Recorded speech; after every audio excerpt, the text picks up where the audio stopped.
Good evening, everyone. Welcome. It's great to see you again. And today we have the second installment of our seminar about navigating social media and communications in these times of crisis. And today we have with us Dalia Grinfeld. She works with ADL since 2019, and she's been working for a long time fighting against anti-Semitism and hate, both in German and European levels. And she had great experience in this advocacy against anti-Semitism, and she has experience working with different Jewish communities in this subject. And today we welcome her to explain how we navigate this issue in social media today. So welcome, Dalia. Thank you for joining us. All right. All right. Hi, my name is Dalia Grinfeld. Thank you, Wanda, for the introduction. We have about an hour and a half together today in the evening of one of the last weeks in December in 2024 to talk about anti-Semitism online. How does it reach your communities? How do you recognize it? What could you do? What are different options? I am speaking to you as someone, as part of the Jewish community, as part of the fighting anti-Semitism advocacy world, but at the same time as someone who is a member of a Jewish community who sees this online all the time. But you are the experts. It's not me talking to you from some podium. You are the people who are experiencing it exactly the way that we want to hear and we need to know. I will give you a little bit of an introduction of what ADL is and what we do if you haven't met us yet. But before I do that, I do want to know who's in the room a little bit. So I, of course, always invite you to unmute yourself. If you have a question, raise your hand or put it in the chat. And I'm trying to look at it as well. But to start off, we all had a full working day or childcare day already. So I will ask you to put in the chat, in whatever language is comfortable to you, the word of your day. In one word, what are you coming with to this session? What is the word of your day? And I'm going to start with mine. And mine was food shopping. Meetings. So I'll invite you to put it in the chat. If you can't access the chat, you can unmute yourself, just so we know what people are, what kind of vibe, let's say, as the young people are you coming with to this session.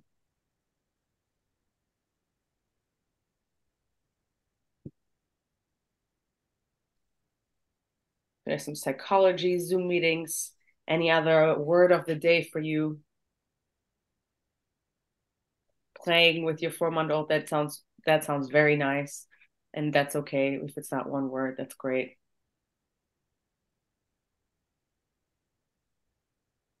Funny, yes, Stefan and I usually meet each other at random places around the world. So this is not so random. Listening to people. All right. Feel free to keep going in the chat to just put in the chat what are you coming with today? What is your intention? Maybe you thought about it already. Why you're here, what is interesting to you. I will ask you a lot of questions today, and it's mainly not for me to speak to you, but rather to facilitate a conversation amongst yourself and to gather different informations.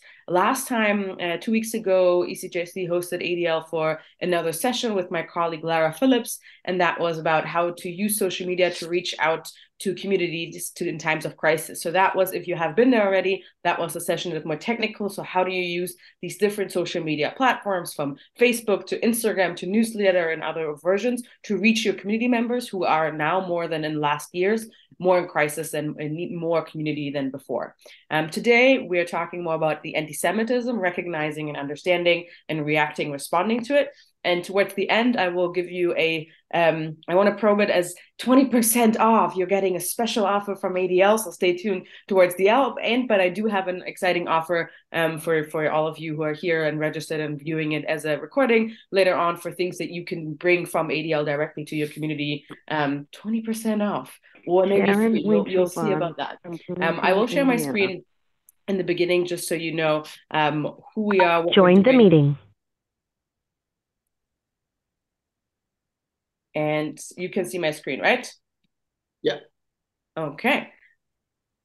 So in short, the ADL, the Anti-Defamation League, is our mission is to stop the defamation of the Jewish people and to secure justice and fair treatment to all. So basically fighting anti-Semitism and fighting all forms of hate. The reason I joined ADL almost 5 years ago was that I don't believe in a world where there's sexism and no anti-Semitism, or racism but no anti-Semitism. It doesn't exist. There needs to be a holistic approach to fighting hate. And of course, as a Jewish person, I have a special interest in fighting anti-Semitism, and that's where our focus is, but we do look at it holistically. I took the picture recently. It's on the big wall of one of our offices. We have, I can share it in full screen. That's maybe a bit nicer. We have 25 offices across the US. ADL was founded in 1913, so over 100 years ago, where we fight anti-Semitism and hate across the US, but we also went international. So we have different colleagues in Europe. You have Andrew, myself, and Agi. If you're calling in from Latin America, you maybe know my colleague Liad Altman or Tatiana. Middle East, Australia, Asia, we are kind of everywhere where you can think of Jews living and anti-Semitism existing. That's where we are. I won't go today too much into what we do, but in general, it's anti-Semitism, extremism, online hate, civil rights, and democracy work. If you are later interested, I'm happy to share more about our Center on Extremism that does really fight extremism on all levels, our Anti-Semitism Research Center, if you're more interested in the academic way, and what we do in Europe, our different versions of what we do across the world. I will not go into it in detail unless you are extremely interested in the beginning. What I will start with right now is we will prep some breakout rooms. So the first, when we talk about anti-Semitism, we have different definitions of different things come to mind, different visuals, different statistics, depending on where you're calling from, different politicians maybe speaking out or not speaking out, someone making a comment at you or your sister or at your workplace, or when you look online, you have different images coming to your mind when you think about anti-Semitism, anti-Zionism, anti-Israel bias, and what means anti-Semitism. So my first question to you is, what does anti-Semitism look like in your life? And for that question, I'm going to put it in the chat and on the screen. I will ask you now to get into breakout rooms. You'll be in each breakout room will be 2 people. You have 3 minutes to not just describe it in many, many words, but the task is to do it in 4 words.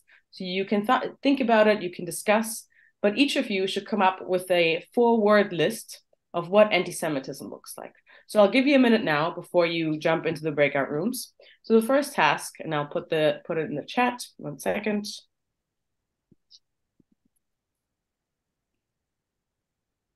Si alguien necesita que la pareja hable también castellano, que nos lo indique. Exactly. So if you are a Spanish speaker and want to be in a Spanish breakout room, then let them know. But they got that one. Okay, so to start with, make your own list of 4 words. What does anti-Semitism look like in your life? And we'll give you a minute for that.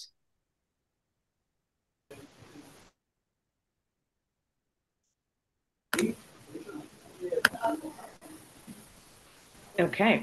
As this is not a test, I will not at this point in the evening ask you to share your lists, but I hope you had an experience where you maybe had some similarities you could combine, but also maybe had some new ideas. So now, because you are the ambassadors of your group, before we talk about what everyone else has been doing in those groups, I will ask you to take your new list of the 4 words that you had hopefully agreed to into a new breakout room. And the 2 of you will now make up this new list. And I promise it's the last time. So take out your new agreed to 4 lists, words of anti-Semitism. What does anti-Semitism look like in your community, in your country, in your life? And you'll go into a new breakout session. You'll have about 4 minutes in that session to come up with a joint agreement of what the final 4 words, let's call it, the final 4 words are. Any questions? And yes, you are very welcome to activate cameras if you are comfortable with doing that, if you are in a space-time continuum on Earth that allows that. That is always nice, not to look into dark screens. All right, any questions?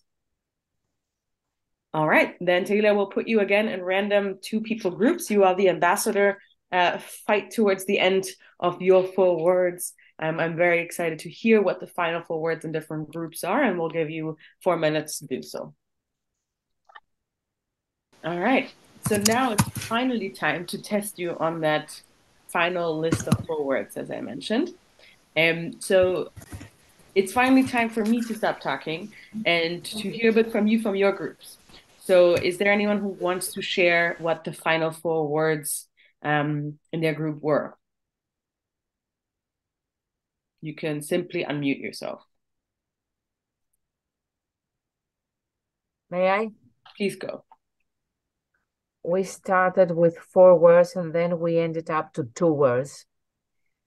The first 4 words were almost the same: hate, poison, discrimination, anti-Israel. And then we ended up to poison and anti-Israel.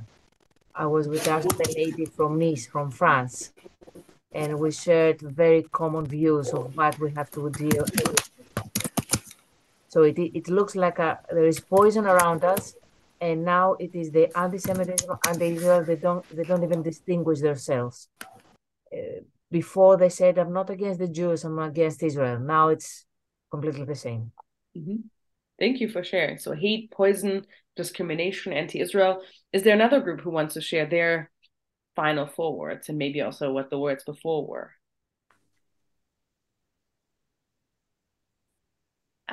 Yes, I'd love to, if I may. Interesting. Okay. My name is Rachel, and well, the words we finally agreed upon are ignorance,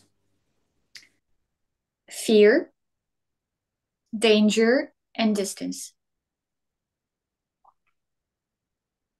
Thank you. And before, what words did you kick out?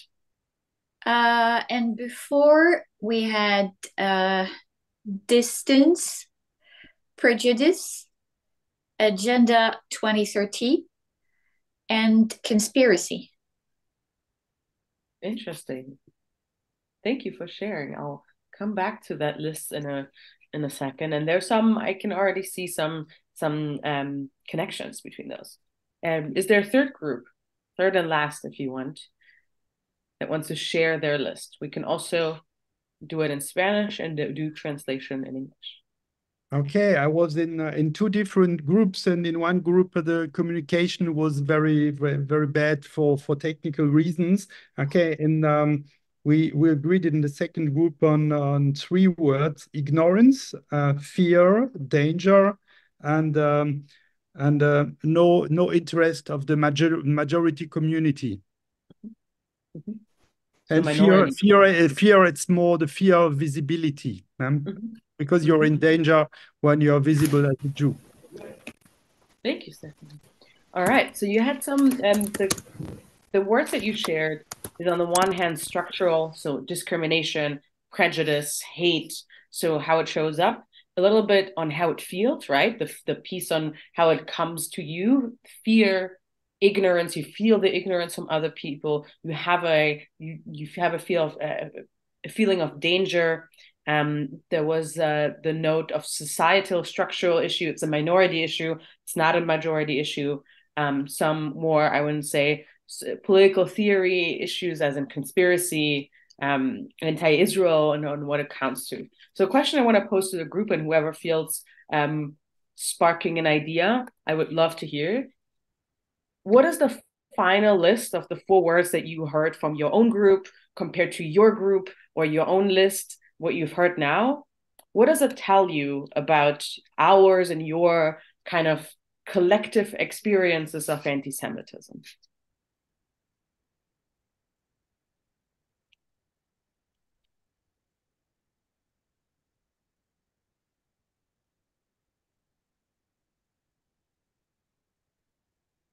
What does the list of what do those words mean to what do those words say about our collective experience of anti-Semitism?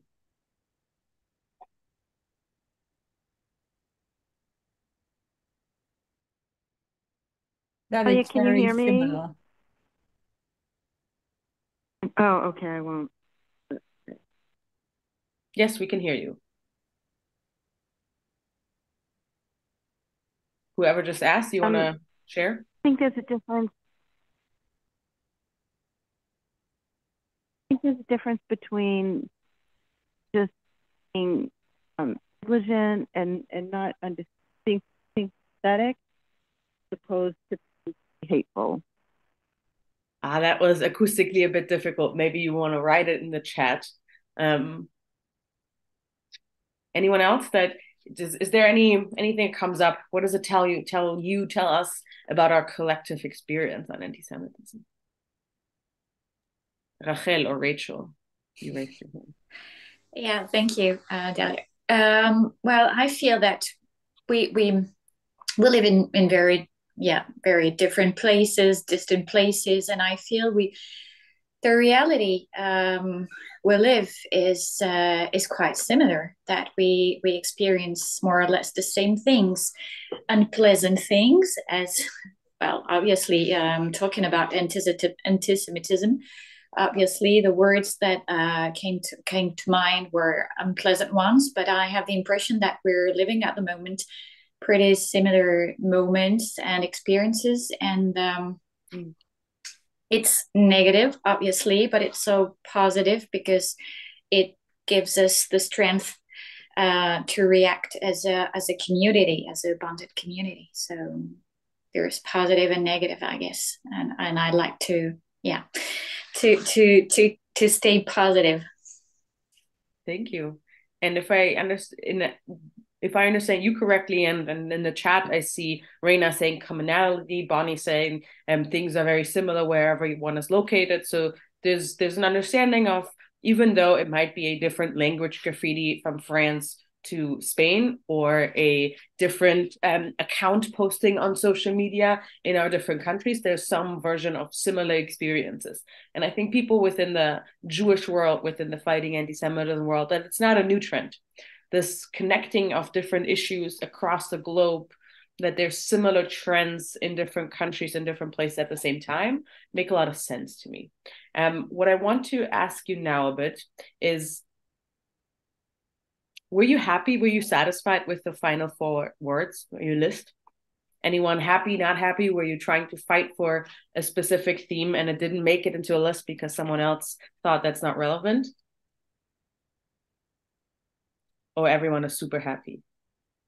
Reina is surprised.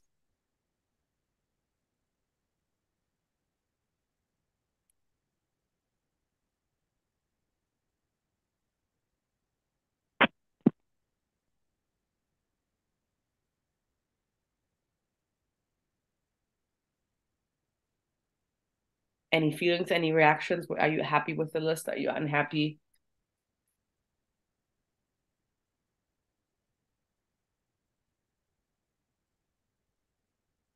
Neutral. All right, we'll take neutral for now, apparently. Okay, so with this activity as a first sense, I wanted to hear from your different experiences in your communities on what is happening.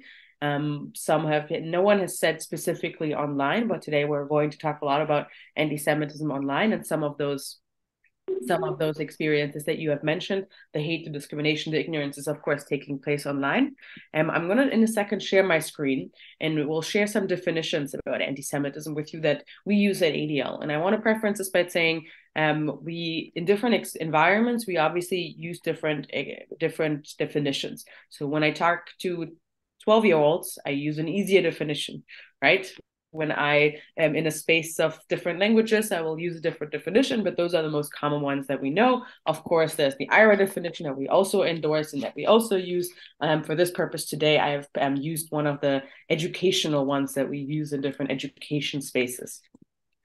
I'm going to share that with you, and then we're going to look into some active scenarios. And after that, so once we look a little bit into scenarios on if you would count them as anti-Semitic or not, maybe potentially have certain discussions both in this big group and in smaller breakout rooms. And then we're going to tackle on what do you do if you do advise them as anti-Semitism? What do you do next? All right. So this is my favorite English word that I had learned at some point in life, which is called a Venn diagram. So this beautiful thing with the 3 circles it looks like a little art project is called a Venn diagram. And it's the Venn diagram of the definitions and dimensions of anti-Semitism. So in short, and we're looking into definitions, but you have one circle on the bottom right that says anti-Semitism. I'm sorry for the old, we do not hyphenate it ADL. I couldn't find a good. My drawing is really bad, so I had to use an old one. That's the real reason why this is an old picture. So on the one end, you have anti-Semitism. On the bottom left, you have anti-Zionism. On the top, you have anti-Israel bias. And on the very bottom, you have legitimate critiques. What I'm trying to say with this little Venn diagram is that there's overlap. So between anti-Zionism and classic anti-Semitism, there's an overlap. There's an overlap between anti-Israel bias, anti-Zionism, and classic anti-Semitism. And then there's something outside of that triangle, which is legitimate critiques of Israel. Looking at these definitions, and I'm sorry, there's a lot of heavy words. I'm going to ask someone else to read it out so I can hear we can hear another voice. Can someone read out the anti-Israel bias definition? And maybe before I say that, why we can look at scenarios of anti-Semitism or potential anti-Semitism and someone saying things like child murder Israel on your Facebook post and all of these things, we can do it, but if we don't do it without understanding on what we're looking at, it doesn't make any sense. We need to look at different definitions and really assess if something is anti-Semitic in order to know what to do, because later on you'll see there's a connection between knowing what exactly it is and then on how to respond. So if I can ask someone to read out the anti-Israel bias definition, that'd be great.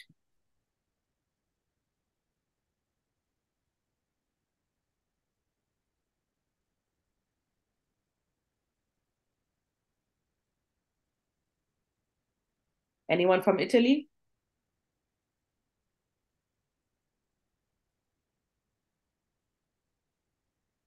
What else did I see on the list? Croatia, Portugal. I can read. Perfect.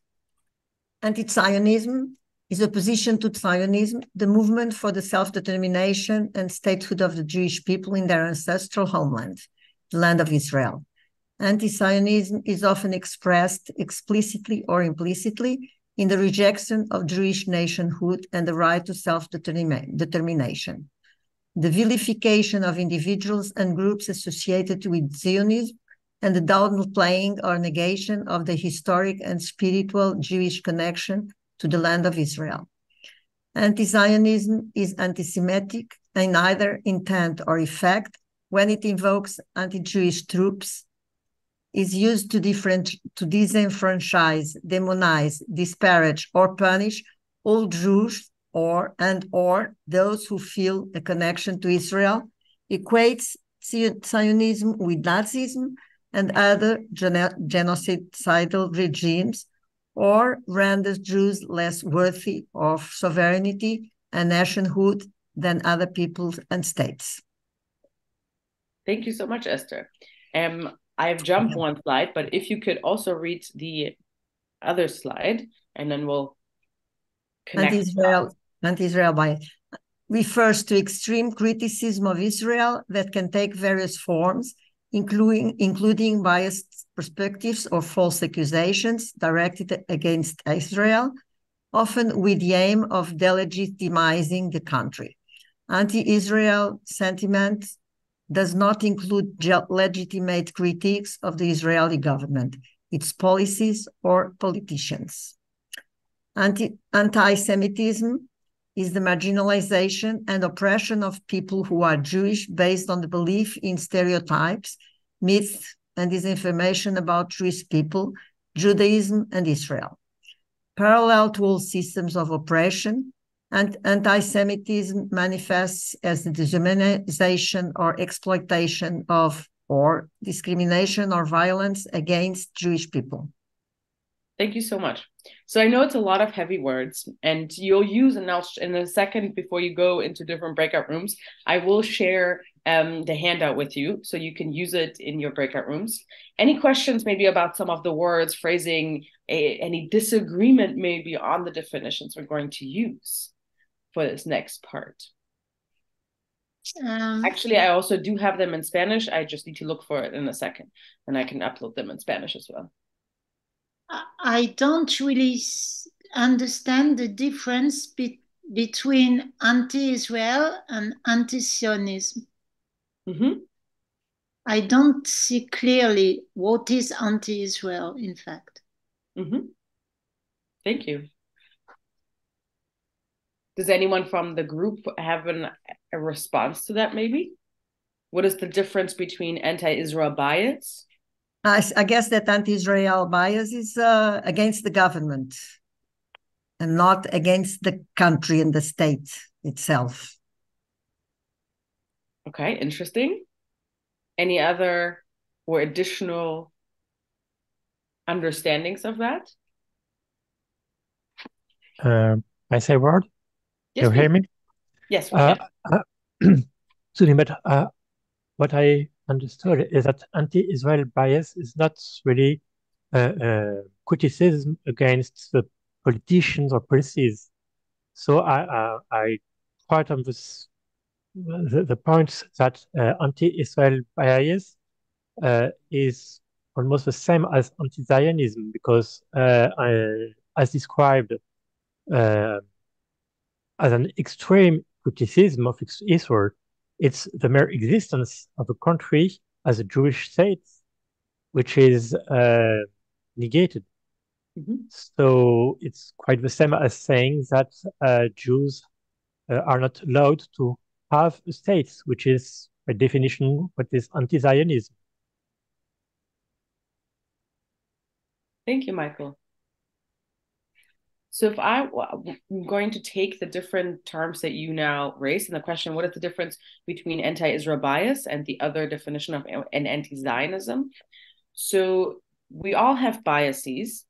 So when I'm going to stop, actually, yeah, we can. So we all have biases. Biases mainly means a preference for or against. We're not neutral human beings. It's the most normal thing that we have a positive bias towards certain words, colors, stories, people, and then we have a negative bias. So we all, everyone in this room, everyone out there, everyone on the street that you meet has biases, has these preferences for or against. The problem, and that's normal. The question, when we look at it in a form of a pyramid, as a pyramid of hate, I'm going to share it in a second, maybe as a handout with you. So when you look at it as a pyramid, we have the bottom line that everyone has biases. The next line is how you act on these biases. How do they persist? And the difference between anti-Israel bias and anti-Zionism is that on the bias side, you have someone that maybe has a strong negative bias towards Israel, but you can express anti-Israel bias potentially, and that's the question that you're going to find out in the next session, and in the next part. You could express anti-Israel bias without being anti-Semitic, potentially, and without being anti-Zionist. And that is the question that I will pose to you in a second. But when we talk about extreme bias, we are saying to someone who has an extremely negative view and an unfair, critical view of Israel, compared to someone who's bluntly anti-Zionist, to say, for example, the denying of the state of Israel. So, right, as Michael said, there's the difference. It's extreme bias versus I'm saying that the state of Israel cannot exist. The Jewish people do not deserve a state. The Jewish nationhood does not exist. That is the extremer version. So, and that is really denying the Jews to have a state, which is the definition of Zionism. When we look at what anti-Zionism is, at ADL, but also more in general, we need to understand what Zionism is, right? And we all have a little bit of a different definition of what Zionism is, but in general, it is the idea of a Jewish statehood in the ancestral land of Israel, right? And when you're anti-Zionist, you're anti that idea. You're anti the idea that there's a Jewish state of Israel for the Jewish people, self-governing the Jewish people in the ancestral home that is today historical Israel and historical Palestine, right? So anti-Zionism connected to that land, to that piece of Jewish statehood, anti-Israel bias acting on these biases. In order to make that more clear and not just big words, I'm going to put up in the chat, I hope you can, I'm going to put it up in English first, and I'm going to look for the Spanish one in a second. And to put this definition, I'm giving you 2 minutes to look at the definitions for yourself, to reflect a little bit, and then I'm going to put up scenarios, and we're looking into where you would put those.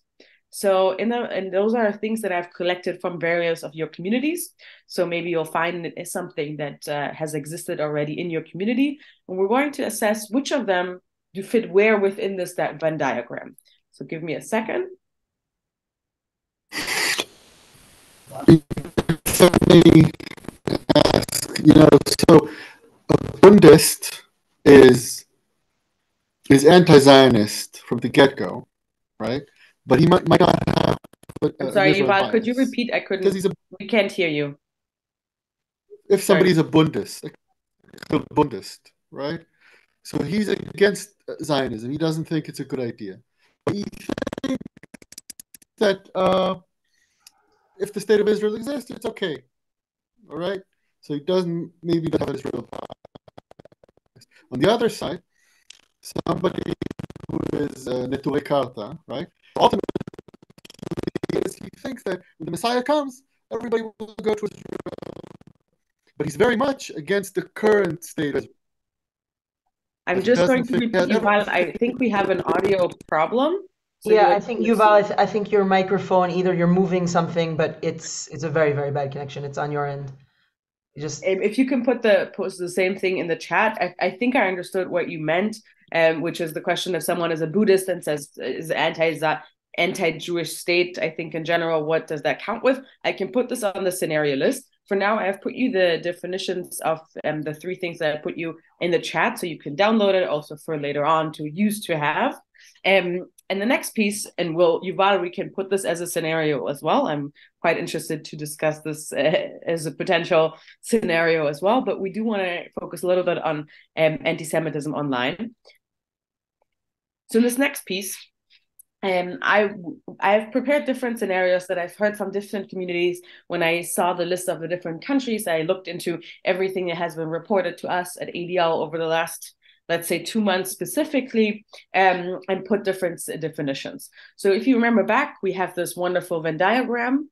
And if we would be sitting in the beautiful room together, you would have a big flip chart with this and a scenario card in your hand. But digitally, please imagine this Venn diagram for the next piece.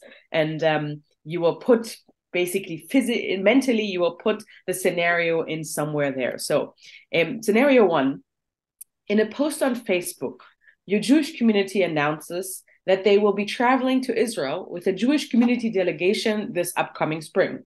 Someone comments, I think there would be peace in the Middle East without Israel. They are child murderers. Sound familiar? Yep, a little bit, right? Oops. Okay, so I'm going to read it out again. And in a second, I will also put the scenario in a chat. We're going into breakout rooms of 3 to 4 people. And you can discuss where using the definitions that I have just put in the chat that we have just briefly discussed. And again, there might not be a right or wrong answer, but please think about where in this Venn diagram, where does it fit? Is it anti-Semitism? Is it anti-Zionism? Is it legitimate critique? Is it anti-Israel bias, or is it everything? So where does it fit? So in a post on Facebook, your Jewish community announces that they will be traveling to Israel with a Jewish community delegation this spring. Someone comments, I think there would be peace in the Middle East without Israel. They are child murderers. I'm going to put this in the chat. Any questions?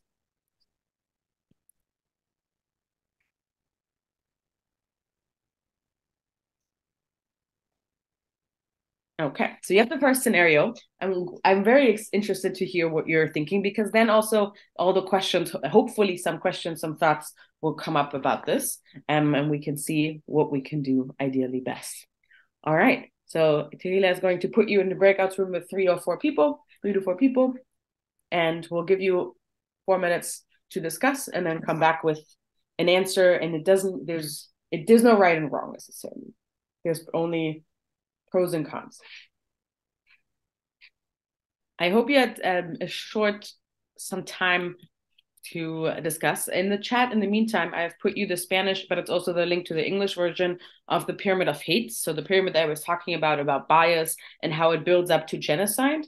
If you want to take a look, feel free. Spanish and English, and other French is coming up. So in a short time, we'll have other additional languages as well. Now I want to hear from the group.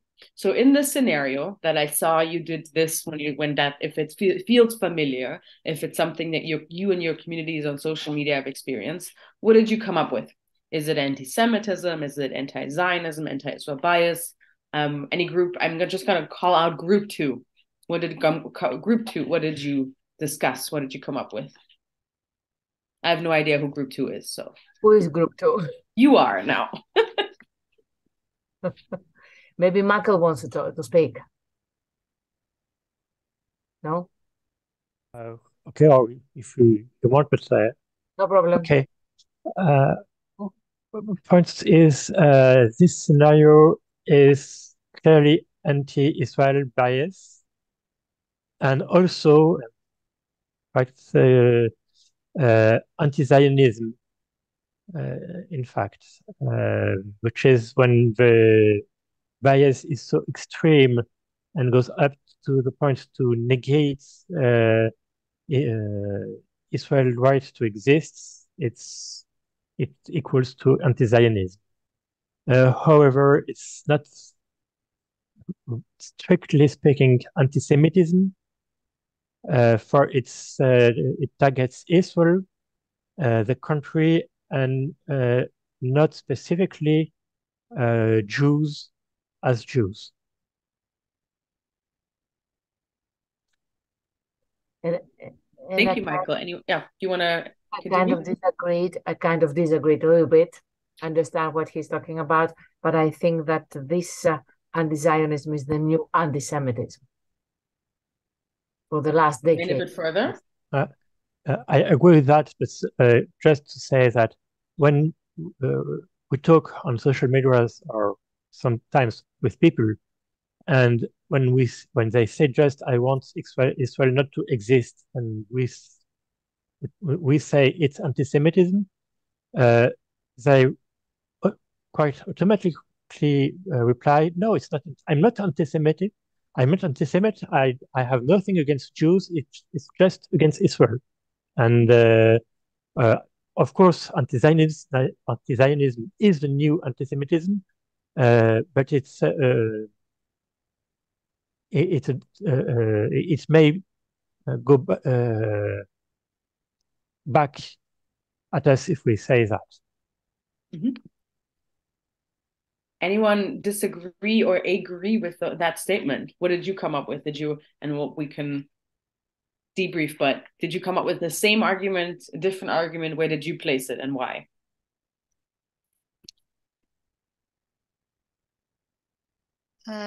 So in our group, we thought that can be the three propositions, but we thought that there is a special thing we said. It's child murderers, and that is anti-Semitic, because it has always been an anti-Semitic argument, even when there was the Israel state. So that is the touch of a part of anti-Semitism. Thank you, Dvora. Anyone from the group who wants to add to those remarks? Agree, disagree, completely different opinion. It's all allowed. Encouraged. Please, Rachel. Thank you, Dalia. I find it very interesting what has just been said about the children. It's something that I actually didn't see, because I focused on without Israel, and for me, as for the members of my group, we saw that and concluded it was anti-Israel and anti-Zionism biases. But I think that this blood libel, because that's what it is, saying that Jews are responsible for the killings of children because they will drink their blood and make matzot of it, and that's something very, very ancient, and it's very interesting, something that didn't occur to me. And the other thing is, when we say another member said, it's the new antisemitism, anti-Zionism. I partly agree and disagree, because I think it's worse than that, because it's not as if anti-Semitism disappeared and would appear in another form. It's anti-Semitism remains, and we have another form of people with, at the beginning, starting with no hatred for Jews and developing a kind of hatred for Jews, but with a mediation that is Israel and the behavior they see or imagine of Israel and the Israelis. Okay, thank you. So with that, what you said, what Michael said, between Rosa, I'm not going to make a final case. I could, and I would actually, if you want to stay longer and debate this, I'm happy to, because this is interesting. But what you see is there's different options of where to put it. And because there's different options of where to put it, I will put a few resources with you. So one is a blog that we wrote about the allegation Israel commits acts of genocide, which is very similar to this child murderer trope. One is a longer resource, Anti-Semitism Uncovered, a guide to old myths in a new era. So just exactly this blood libel, for example. So within this child murderer Israel accusation, there's this old anti-Semitic trope of blood libel in there that and you've just already said, with Passover and matzah and the blood, right? It's an old anti-Semitic stereotype. So on that argument, you could say it's anti-Semitism, it's anti-Israel bias, according to what Michael said, and it's anti-Zionism. But you could also only argue it in the anti-Zionism way. So there's different ways of arguing with it. I will say that the Anti-Semitism Uncovered also exists in Spanish if that is needed. And within the allegation series, we have short backgrounders on all of these allegations that I want to say, I'm sorry to say this, but the typical ones: from the river to the sea, Palestine will be free, Israel is an apartheid state, genocide, Israel is a settler colonialist enterprise, ethnic cleansing. We have on every short one of them, we have a short background that you can use that has both the historical context, but also the arguments, what you can say. So I'm happy afterwards that Mariano can maybe send it around to you as communities to reference and to say. Because of the time and because we all want to go back to bed at some point and go to sleep, I will forego the other scenarios, but I'm going to share the scenarios with you afterwards, because it is a good exercise that you might not, we all somewhat agree on anti-Semitic experiences. We understand what the other community or the other person as a Jewish person is going through. And we might generally say we have the same definition of anti-Semitism. But when it really comes to assessing a scenario, we need to know what we're talking about. We need to know what we're talking about. We need to understand the argument. We need to understand what whoever is commenting on your Facebook or your Instagram, your TikTok, Twitter, whatever your account you're using. We need to understand what they're talking about, both from the content side, but also on what definitions are you using in your Jewish community. Are you using the IRA definition? Are you using a different one? Because at the end of the day, making that political policy decision within your community, saying, under our organization, we understand anti-Semitism as A, B, C, D, and you are not allowed on our premises because you have violated these policies, for example. That is giving you a grounding hold. That will give you an opportunity to not just say, oh, whatever, anti-Semitism, but really point towards this is why. And this is in the next piece, in the last piece today, and I want to share and how do you assess and act evaluation in different scenarios. And I know many of you have done these exact scenarios or had experienced these exact scenarios in the past weeks. So bear with me for just a second. These are the other fun scenarios, by the way. Feel free to do that as a homework afterwards. So also we have this as a handout sheet, and I'm happy to share that with you as well. And this is something that you can also tell your students, student unions, youth centers, youth movements. It works very well in different communities, in different centers. So when you think about a social media post that you made, for example, like this that we just discussed, and what the comments are. And it obviously depends if you want to react. And I'm not saying you always have to react. Of course, if it's clearly anti-Semitic, you should report it to the platform, whether that is Twitter or Facebook or whatsoever. We all know, though, it is a very frustrating situation because what they understand as anti-Semitism is not necessarily as what we understand as anti-Semitism, and platforms should do more. What my just short tip on this is reach out to whatever NGO in your country is the trusted flagger. So you can ask Meta or Facebook, for example, you can see who are the trusted flaggers, because I'm giving you an example. If ADL reports something on Facebook as anti-Semitic, it gets elevated basically because ADL is verified as a trusted flagger. That is very similar if you're in Germany. Amadeo Antonio Foundation, RIAS, and others might have the same. In most EU countries, there are trusted flaggers. Most of them are democracy organizations, kind of NGO space. So I do encourage you to look up who these are, because they elevate much quicker, and it makes it takes thousands to report, usually 1,000 clicks, versus them it takes a few hours, and they usually take it down depending on the content, obviously, but it gets a bit faster. So the other tip, of course, is to look into the anti-Semitism monitoring organization. So if you're in a country that has a monitoring organization, please report to them so they have a statistic and they know what's going on. You can also always report to ADL, and we'll put it into the international statistics. You can report to the OSCE that is now putting together a European report each year. But beyond this, like reporting, and it takes hours to take down and nothing happens, there's the question of what do you do as a community? Is there something that you can do? And here we have this assessing the situation worksheet. So in short, the first thing is thinking before you act. And this is the first exercise that we did. Is this anti-Semitic? I mean, I apologize for the old fanatic writing of anti-Semitism again, but is the incident anti-Semitic? So first assess that. Is it anti-Semitic? Is it anti-Zionist? Is it biased? Why do we need to know even? Does anyone else need to know? And if so, who? Who needs to know? Is it just is it one post that no one cares about, some random person, or is it the mayor of your city who committed child murder, right? So who needs to know? Then when you say, okay, we want to accomplish something beyond it getting reported, who are the key players involved in this incident? And what is their intentions? Is it a political party that is commenting? Is it a youth movement? Is it a far-right activist group?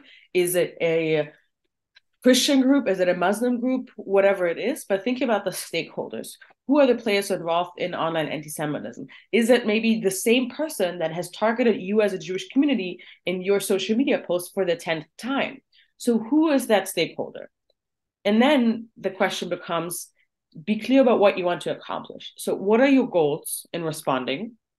Who do you want to influence? So is it the 10th time that this person is commenting, and you might want to collect all of these statements and say, look, this person is now for the last 2 weeks is following us as a Jewish community in Nice and is annoying us, and we just want to share with you that and just show what they're commenting. Is that the goal? Or is the goal to educate the larger audience that is looking at your Facebook post about why child murder is an anti-Semitic trope? That is the question, right? Which part is it? Is it more educating the front? Is it maybe an understanding that there's a general not misunderstanding of what Israel or what Zionism is? So what do you want to accomplish? Then I would say consider options for interventions. So do you even need to respond immediately? Is there a pro? Is there a con? What are those? Should you wait until a later time? Should you put together a campaign? But weigh those options. And yes, you don't have time to do that for every small social media post. And a lot of times you'll just say, report it. Maybe that's it. Or maybe you just put an EDL or whatever backgrounder as a link to say, please review this, everyone who's interested in this anti-Semitic trope. And maybe that's it. But maybe you also recognize that there's a lot of people who don't understand why a certain trope is anti-Semitic, and you want to do an education campaign out of it because you recognize this is a key point in your community that the media is getting wrong, politicians are getting wrong, your own Jewish community, your students don't know how to react, and maybe there's more behind it. So then you collect options. So in F, I would say, what are options for responding? Do you have any benefits of potentially responding? Of course, if a dialogue is possible, there's also in an online space, there are people willing to listen and willing to learn. It's not always, but we do have sometimes this benefit of being in an online space to be posting and communicating with each other. And then the point comes to, what are the points that you want to make? So what are the actual key arguments that you want to bring? Are you going to share a video with them? Are you going to share a long list of arguments, or are you going to make a short little infographic for them? So, and the last piece is plan ahead and be prepared. So for example, so what can you do now proactively to be better prepared in the future? Does it mean that you want to translate the 5 key allegations against Israel into your language and just have them ready as a quick link every time someone comments on your Instagram post about something anti-Zionist?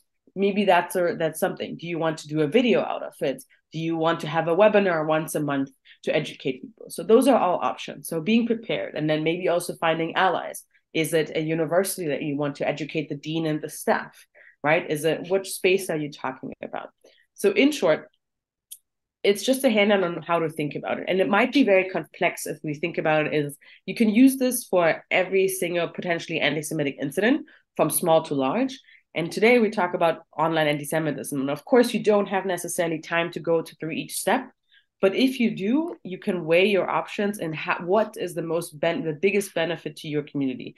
And in an ideal scenario, when we have lots of free time because we all don't volunteer enough and we all do have too much time on our hand, you take one of the scenarios that I will share with you afterwards, and you just prep this once.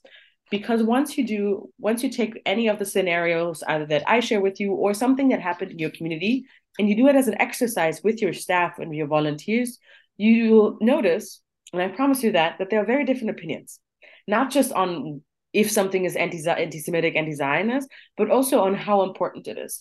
And that's where you can also put together guidelines, as in it needs to reach a certain level for us to react at all. Or we block people or we don't block people on our Facebook page. There's a lot of guidelines that you can put together based on an assessment on what is necessary.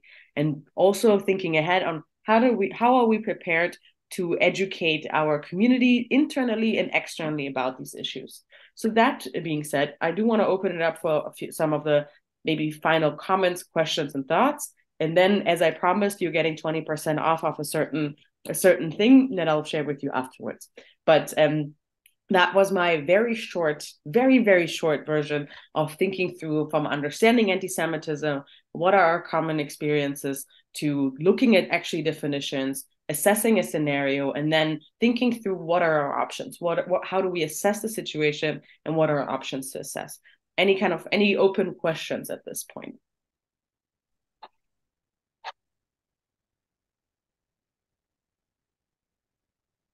I seem to have my job done wrong if there's no questions. That's boring.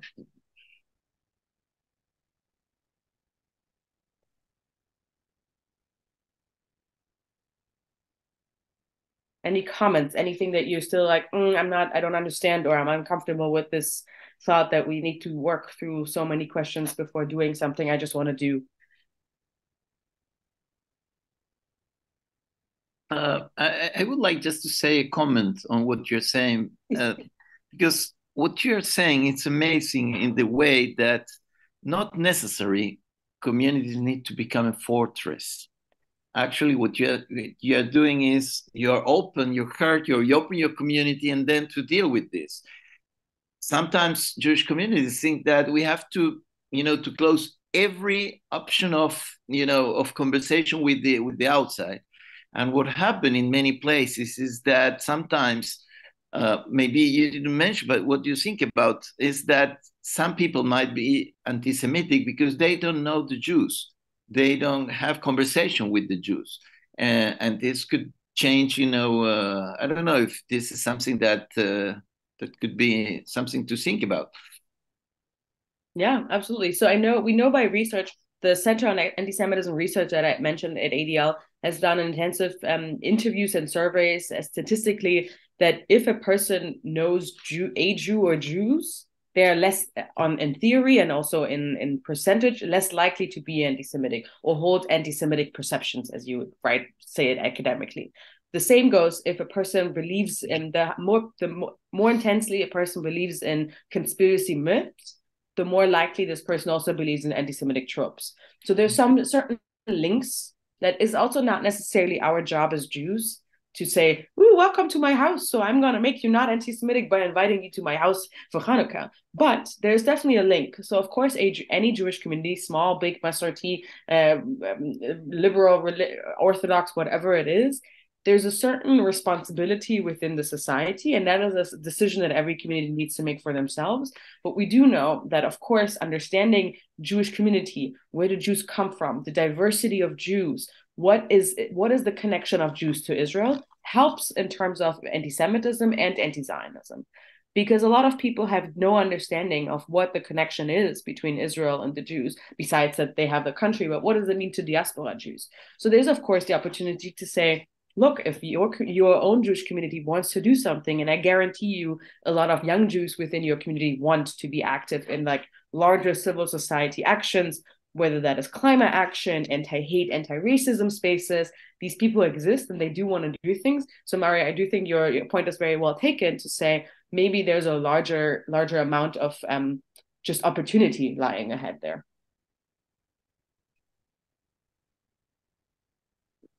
Any other comments or before I share one more time? Last time I promised my screen.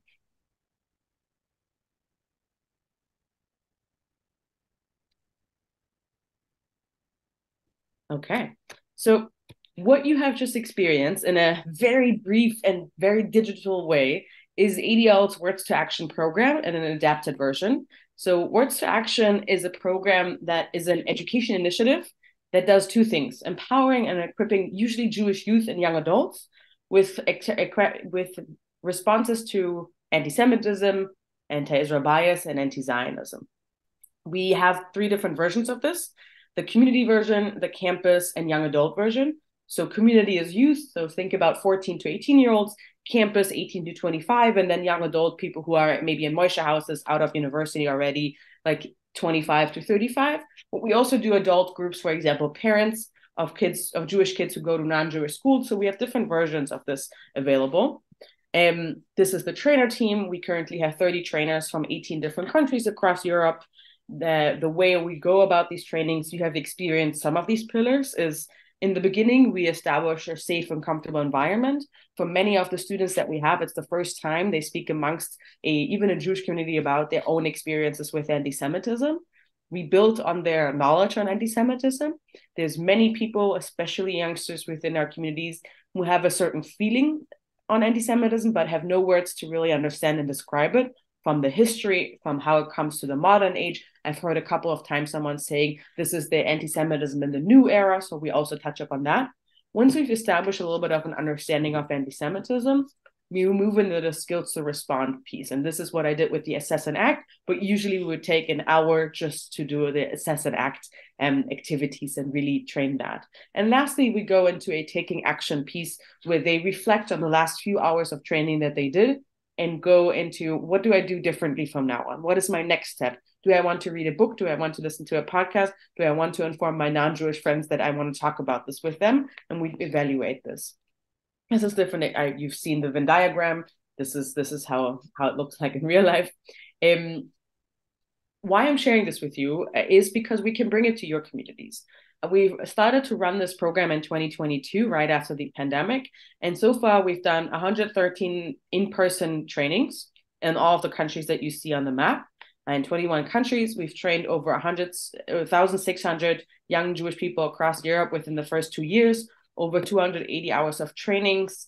We have impeccable partnerships over Jewish different organizations and communities across Europe. Within the first year, we became, as the organization, and the largest provider of anti-Semitism education to Jewish young adults. I have not gotten, I don't have to tell you, since October 7th, the email did not stop ringing. And we've done just in the last in October alone, we've done 21 trainings in 1 month because there was such a need. Why I'm sharing the evaluation piece with you is that we do a pre and post program survey. So we ask the young adults on what they learned and how they feel. And 88% of respondents felt highly or very highly confident about their ability to respond to anti-Semitism afterwards versus 40% before. So we double in confidence.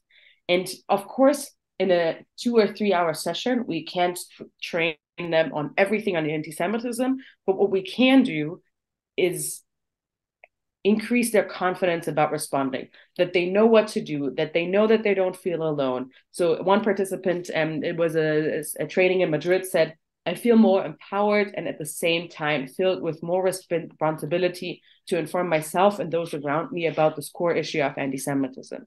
What many young Jewish adults who come to this training say is that they finally don't feel alone. It's for many of them the first time that they get to talk with their Jewish peers about their experiences, that they recognize they're not alone in this. They have an option. It's not just them being alone with this problem, but there is an option. So if you are a Jewish community, we come with our 30 trainers in the 19 different languages. As I've said a couple of times, we have all of our activities in every of these 19 languages that I will share with you afterwards. It's usually targeted to ages 14 to 35. This was a snapshot of a training. So it's an hour and a half usually in person, and we can do everything up to a full day. Most of our trainings are 2.5, 3 hours, depending on the age group though, because we do need some time. There's a few potential topics that I've listed here for more specific one like anti-Zionism, anti-Zionist terminology, or history of anti-Semitism, or anti-Semitism on campus. That is very important right now, especially. So there's different options. We do have, this is a broad Europe one that I did here, but we did develop the material. So it's Europe focused, but it's also country specific. So the Spain examples are not the same exactly as Austria. So there are different ones for each country. We have local trainers. So all of our trainers are trained by ADL. They do a very intense training, and they can continue at each quarter to come to different trainings with us, but they are local. So there are people within your own communities from across the spectrum on all the sides who have facilitation experience with us. So I will share a link with you. It's free. The best, I said 20% off, but in reality, it's free. So it's free of charge for the Jewish communities across Europe. And we come everywhere, there's an organized community. So I will not show up in Paris, say, hello, please come to ADL's training. But what we do offer is we set a specific training for your community, whether that is a Mechanikites or a whatever it is. We come to wherever you can bring a group of young Jewish people together. If you have an adult group, whether that is a parent group or senior or whatever it is, we do it for any group that you are willing kind of to put together, free of charge. We need 4 weeks or so to set it up, usually in advance. If there's a extreme need because of an incident, we will also do our best to do it faster. And we've had this in the past, especially in the last 2 months. But yeah, that's the offer that I wanted to share towards the end. I'm going to share the link where you can just simply sign up your interest, and then we'll get back to you with dates and everything that is possible. But also, I'm sure we can do this afterwards in another session. So if this is something relevant to you and your community, please feel free to reach out to say we want a training, we want our youngsters to be educated. We also go to schools, youth centers, machanot, Moishe houses, Hillels, Jewish Student Union on campus, anything that you can think of, we've done in the 113 trainings in the last 2 years, and we'll be happy to build that on. I'm also just going to say in closing that January 27th is coming up. So we have some special trainings specifically on Holocaust remembrance and how does Holocaust remembrance and anti-Semitism come together, relation to COVID pandemic, relation to right now and Nazi comparisons. So we have that available for you as well if you already want to think about end of January. Yeah, so that was me and a little bit of anti-Semitism online. I will say towards the end, I hope you can sleep tonight, not think about anti-Semitism, but rather right in the beginning, someone said, I think it was you, Rachel, who said, I'm trying to think about the positive that we have shared community and a place to share these connections and experience with.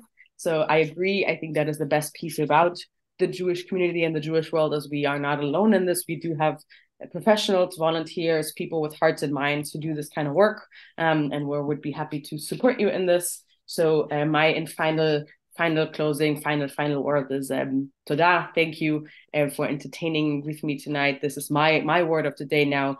I had food shopping in mind before, because I wanted to get ahead of the German, I live in Berlin, so the German crazy Christmas world. So I went to food shopping today, but now I'm filled with gratitude towards you and then learning so much from what you think about anti-Semitism and how that shows up in your life. So thank you so much, and then getting it to Mario. Oh, yeah. Thank you, Dalia. It's been great. Unfortunately, we have never imagined that we should be in 2023 still talking about anti-Semitism. Unfortunately, it's an issue that we need to not only work hard inside the communities, but we also need to work hard outside the communities. And it's not only defensive, but we need to take, the approach of using us to build also our identity. Dalia, I am amazed. It was really, really good. And I think that it will be a very interesting proposal to try to do a group European-wise. And so I will be in touch for the training. I think that there is a lot of information and terminology that we need to share and to understand for us to feel more confident. So again, thanks Wanda, thanks Tahila, thank you Dalia, and thanks to every participant. And we have only 10, 12 days pending from 2023. We have already pandemics, wars, now Israel. So let's hope that 2024 starts in a good foot and does not give us any nasty surprise. So all the best for everyone. Dalia can go on by foot now. And thanks everyone. Have a great, great, great, great time.